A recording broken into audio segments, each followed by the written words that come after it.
Now that the holes are punched, let's get ready to bind.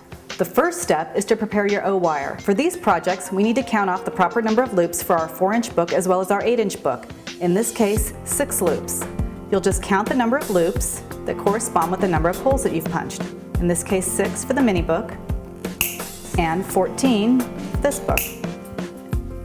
As you know, the O-wire comes in a variety of diameters depending on what size book you're working on. And in order to make sure that your closing channel works properly for all the sizes, you need to make sure that it's adjusted properly. This is where the handy O-wire templates will come in very, very handy. Now you can use the O-wires for 2 different forms of measurement. One is a visual guide. You can place the O-wire on the front so you know what size you have, but the most important method is to use it as a measuring tool in adjusting the closing plate here. Place it in the closing channel and adjust the knob this way to move it forward and back. That will ensure you get perfectly sized closing for your wires. Now, here's a trick that most scrappers overlook when it comes to binding. In order for the seam of where your wires come together, here, to appear in the back of the book and not on the outside of the book, you need to follow a simple organizational tip. What you'll want to do for step 1 is to place your project in the order that you want. Your front cover, followed by your inner pages, and then your back cover. Then flip your back cover around to the front, like so. So your back cover is facing your front cover. Then insert your wires into the inner pages like this. Now we're ready to go. Now we're going to place this in the binding channel, flat down with the openings of the wires flat down and the loops facing the machine. Okay, and this is where the covers are in the center. Squeeze it gently. You're going to flip it around.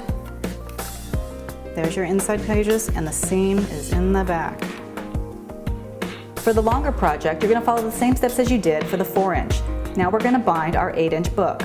As we did with our 4-inch book, we're going to order the pages in the order that we want, with the front cover followed by the inner pages and then the back cover. Flip the back cover around to the front so they're facing,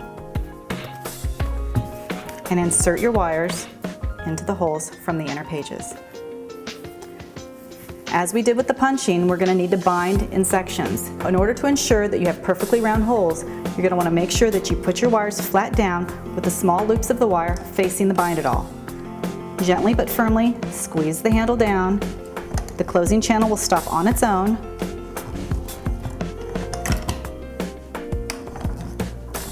To give you perfect circles. Now we have our book.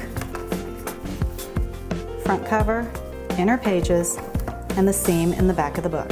As with punching, you'll want to bind your project before you add any heavy or thick embellishments. That will prevent them from being damaged. Congratulations, you've done it. You can now punch and bind like a pro.